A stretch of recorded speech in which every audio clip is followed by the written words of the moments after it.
আজকে নারীরা কি নিয়ে মত্ত, নিজেদের সৌন্দর্য প্রদর্শন, যুবকের সাথে রাত কাটানো, যৌবনকে উপভোগ করা, উম্মতে মুহাম্মদী, উম্মতে মুসলিমার নারী।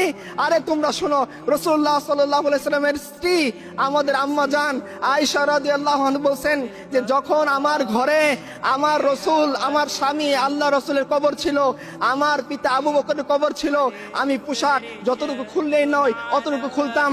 যেদিন আমার ঘরে ওমর ফারুকের কবর দেয়া হয়েছে, এরপর থেকে এই ঘরেও আমি কোনো পর্দা লঙ্ঘন করিনি, কারণ এইখানে ওমর ফারুকের কবর আছে।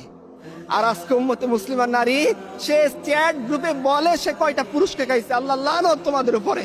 তোমরা জানো না রাসূলুল্লাহ সাল্লাল্লাহু আলাইহি ওয়াসাল্লাম কি বলছেন?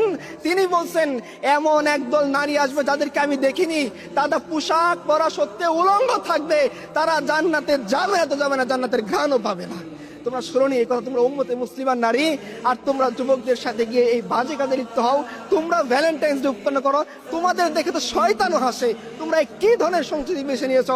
তোমরা আম্মা জান আয়েশা খাদিজার কালচার তোমাদের মনে নেই?